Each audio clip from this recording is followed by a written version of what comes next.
ሐረግ ድራማ በክፍል 103 እንግዲህ ናታን ሊታገትም ላይታገትም ይችላል። እንግዲህ እናንተ ግምታችሁን ማስቀመጥ ትችላላችሁ። ናታን የሚታገት ይመስላችኋል ወይስ የሚያመልጥ? እኔ ግን እንደማስበው ከሆነ የሚያመልጥ ይሆናል። ብታገትም የዲያራ እናት የላከቻቸው ሰዎች የሚያስጥሉት ይሆናል ብዬ ነው የማስበው። መጨረሻው ፓርት ላይ እንግዲህ ሁለቱም ተገጣጥሟል ማለት ነው። እንግዲህ ናታንን ሊታገት ነው፣ እየተከታተለው ነበረ። የያፌት ሰዎች እየተከታተሉት ይገኛሉ። እንግዲህ የሆነ ቦታ ተደብቆ ግን ለዲያራ እናት ደውሎላት ነበረ። እንግዲህ ምን አይነት ልብስ እንደለበሰና የት አካባቢ እንደሆነ ጠይቀው ነበረ። ምናልባት የዲያራ እናት እንግዲህ ናታን ያልሆነ ልክ እንደ ናታን የለበሰ ሰው መንገድ ላይ እንዲያገኙትና ከዛ በኋላ እሱን ይዘው እንዲሄዱ ልታደርግ ትችላለች። ከዛ በኋላ ናታን ነው ብሎ ሲያዩ ግን ያገቱት ሌላ ሰው ሲሆን ከዛ በኋላ የያፌት ሰዎች የሚለቁት ይሆናል ማለት ነው። እንግዲህ ናታን ሊታገትም ላይታገትም ይችላል። ምናልባት የዲያራ እናት ሰዎች የላከቻቸው ሰዎች ካልደረሱለት ናታን ሊታገት ይችላል። ከደረሱለትና በምትኩ ደግሞ ሌላ ሰው ታግቶ ሊወሰድ ይችላል። ከዛ በኋላ እንግዲህ የያፌት ስራ ሊከሽፍበት ይችላል።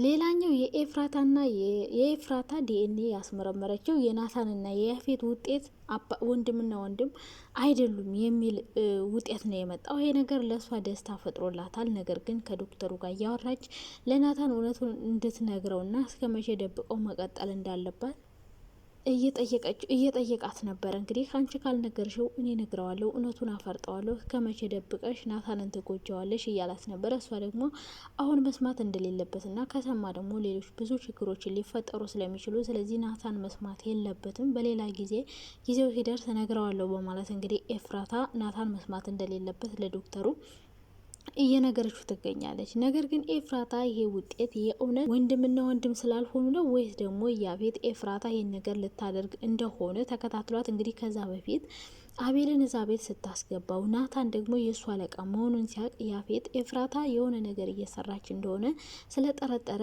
ኤፍራታን እንዲከታተሉለት የእሱን ሰዎች እንግዲህ ትእዛዝ ሰጥቷቸው ነበረ። በዛ መሰረት እንግዲህ ኤፍራታ ሳታያቸው እነሱ ግን ከኋላ እየሆኑ የት እንደምትሄድ የት እንደምትመጣ በደንብ እየተከታተሏት ይገኛሉ። ለዛ ነው ያፌትም እየሰራሽ ያለሽው ስራ ጥሩ አይደለም፣ ምን እየሰራሽ ነው? የምትሰሪውን ነገር በግልጽ ነገረኝ፣ የት እንደምትወጪ የት እንደምትገቢ፣ ከዚህ በኋላ ግን ካልነገርሽኝ የማደርገውን እኔ አውቃለሁ የሚል ማስፈራሪያም እያደረሰባት ይገኛል። ነገር ግን ምናልባት ኤፍራታ ምን እያደረገች እንዳለች እነሱ ተከታትለዋት ከዶክተሩ እጅ ሄደው ለኤፍራታ የተሳሳተ ውጤት እንድትሰጥ አድርገዋት ሊሆን ይችላል ማለት ነው። እንግዲህ ኤፍራታ ወንድምና ወንድም እንደሆኑ ያፌት በተደጋጋሚ ነግሯት ነበረ። ወንድምና ወንድም እንደሆኑ የሚያመለክት ብዙ ነገር አለው። ምክንያቱም ያፌት ናታንን ለምን እየተበቀለው እንዳለ ራሱ በግልጽ ተናግሯል ማለት ነው። ጽዮንም እንግዲህ እህቱ እንደሆነች ለአቤል እየነገረው ነበረ። በጣም የሚወዳትና የሚያከብራት እህቱ እንደሆነች ምንም እንድትሆን እንደማይፈልግ እየነገረው ነበር። ስለዚህ ጽዮን እህቱ ናት ማለት ያፌት ናታንም እህቱ ናት። ስለዚህ ያፌት ኤፍራታ እየሰራችው ያለውን ነገር በደንብ ደርሶበታል። ነገር ግን እሱ መናገር አልፈለግም። ቤት ውስጥ እያደረገች ያለችው ነገርም እንግዲህ በደንብ ግልጽ ሆኖለታል። በተለይ አቤል እዛ ቤት እንዲኖር አንቺ ነሽ ወይ ያደረግሽው ሲላት አዎ ማለቷን አስመልክቶ እሷ እንዲኖር እንደማትፈልግ ያውቃል። ነገር ግን እንዲኖር የፈለገችበት የራሷ ምክንያት እንዳለ ስለገባው ባላየ ሁሉን ነገር እያለፈ ነው። ስለዚህ ያፌት ኤፍራታ እያደረገች ያለችውን እያንዳንዱን ነገር ደርሶባታል ብዬ አስባለሁ። እንዳውም እርግዙ መሆኗንም የሚያውቅ ይመስለኛል። እንግዲህ ኤፍራታ ይሄ ውጤት የተሳሳተ ነው የሚሆነው ብዬ አስባለሁ። በእርግጠኝነት ዶክተሩ አሳስቶ እንዲሰጣት ያደረገው ያፌት ነው ብዬ አስባለሁ። ሰላም ወደ ቻናሌ ቤተሰቦች እንዴት ናችሁ? ደህና ናችሁ? እኔ በጣም ደህና ነኝ፣ እግዚአብሔር ይመስገን። ለቻናሌ አዲስ ከሆናችሁ ላይክ፣ ሼር፣ ሰብስክራይብ አድርጉ። ሀሳብ አስተያየታችሁን ደግሞ ኮሜንት ላይ ማስቀመጥ ትችላላችሁ። እንግዲህ ሐረግ ድራማ ላይ በክፍል 103 እነ ናታን በር ላይ የሆነ የታሸገ ወረቀት ለጽዮን ተሰጥቷት ነበረ። ጽዮን አግኝታለች። አንድ ጊዜ አይታው ከተመለሰች በኋላ ድጋሜ ስትመለስ ደግሞ በር አንኳኩተው እንግዲህ ያን ወረቀት እንድታነሳው አድርገዋል። ይሄ ወረቀት ምን ይመስላችኋል? ምን አይነት ወረቀት ይመስላችኋል? በእርግጠኝነት ካሁን በፊትም በተደጋጋሚ ያፌት እንደሱ ቤት ድረስ ወረቀት እንዲጣል የሚያደርገው እሱ ነው። አሁንም ቢሆን ያፌት ነው ብዬ ነው የማስበው። ይሄ ወረቀት ደግሞ ምናልባት ያፌትና ጽዮን እህትና ወንድም እንደሆኑ ወይም ደግሞ ናታንና ያፌት እህትና ወንድም እንደሆኑ የሚያስታውቅ ሊሆን ይችላል። በሌላ በኩል ደግሞ ሉሊት ወይም ተንኮል ሰርታባት ሊሆን ይችላል። እንግዲህ እስካሁን ድረስ ጽዮን የአባቷን መሞት አታቅም። ምናልባት እሱንም የሚያሳውቅ ሊሆን ይችላል። ከዛ በኋላ ሉሊት አድርገው ሊሆን ይችላል። ከዛ ጽዮን እንድትታመምና ከሷ ራስ ላይ እንድትወርድላት ለማድረግ አስባ ይሆናል። ምክንያቱም ጽዮን እንዳስታወሰች የሚያመላክት ብዙ ነገሮችን እያደረገች ነበረ ሉሊት ላይ። እንግዲህ አንቺ እሷ ሲንክ ላይ ስጥላት የነበረውን ልክ አንቺን እየሳልኩሽ ነው ስዬ እዚህ ጋር ልሰቅልሽ ነው ካለች በኋላ መጨረሻ ላይ ያሳየቻት ነገር ለሉሊት በጣም አስደንጋጭና ክው የሚያደርግ ነገር ሆኖባታል። ይህም እንግዲህ እሷ ሉሊት ጽዮንን ሲንክ ላይ ስትወረውራት የነበረውን ምስል ነው እንግዲህ ያሳየቻት የነበረው።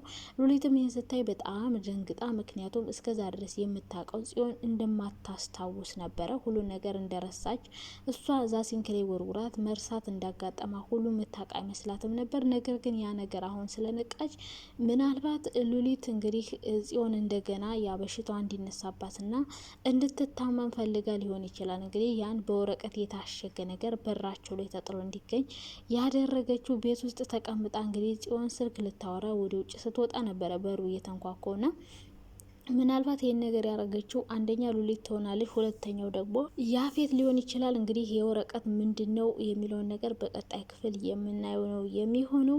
ሌላ ቤዛና ናኦድ እንግዲህ በየቦታው እየዞሩ የሔዋንን ፎቶ እየለጠፉ አፋልጉኝ ማስታወቂያ እየሰሩ ይገኛሉ። ሔዋን እንግዲህ እነዛን ሴቶች ከዛ ከታገቱበት ካሉበት ወጥመድ ለማውጣት ብትገባም ነገር ግን እስካሁን ድረስ እሷም እነሱን ተቀላቅላ ስራውን እየሰራች እነሱንም ሳታወጣቸው እስካሁን ድረስ አለች። ይህ ነገር ያሳሰባት ቤዛ ደግሞ ጓደኛውም ስለሆነች ሔዋን የት እንደሄደች ስለማታቅ ማፋልጉኝ ማስታወቂያ እየለጠፉ ይገኛሉ በየመንገዱ። እንግዲህ ሔዋን ትገኛለች አትገኝም፣ ይሄ ነገራቸው ስኬት ላይ ይደርሳል ወይስ ደግሞ ሔዋን ላይ ሌላ ችግር ያመጣባቸዋል የሚለው ነገር ሁላችንም እንግዲህ በቀጣይ ክፍል የምናየው ነው የሚሆነው። ቤዛና ናኦድ እንግዲህ ለትንሽ ጊዜ ከክፍለ ሀገር ሊወጡ አስበው ነበረ። ነገር ግን ናኦድ እንዳይወጣ የሚያደርገው ሌላ ነገር ተፈጥሯል ማለት ነው። ይሄም እህቱ ዲያራ እንግዲህ ሁሌ ከእሷ ጋር እንዲሆን እንደምትፈልግ ወክ ማድረግ እንደምትፈልግ በቃ ብዙ ነገሮችን ልትነግረው እንደምትፈልግና እንደ ከፋት እየነገረችው ትገኛለች። እሱም ንገሪኝ ብሎ ሊያዋጣት ቢሞክርም እሷ ግን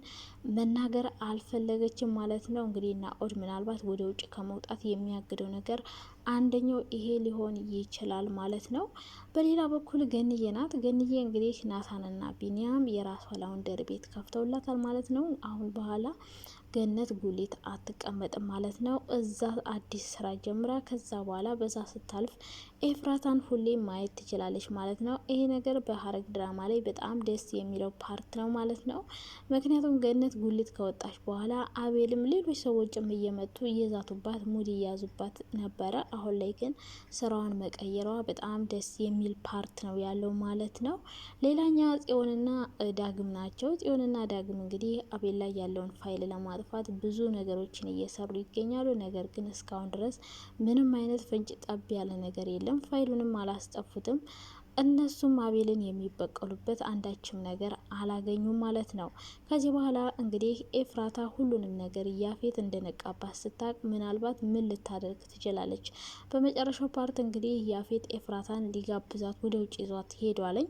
የት እንደሚወስዳት አይታወቅም። እንግዲህ የት ሊወስዳት እንደሆነ እንግዲህ በቀጣይ ክፍል የምናየው ነው የሚሆነው። ነገር ግን ያፌት አሁን ላይ ኤፍራታ የምትሰራውን ስራ ሙሉ በሙሉ ያወቀባትና የነቃባት ይመስላል። እንግዲህ በቀጣይ ክፍል ሁሉም ነገር ግልጽ የሚሆንልን ይሆናል። ናታን እንግዲህ ሊታገትም ላይታገትም ይችላል ማለት ነው።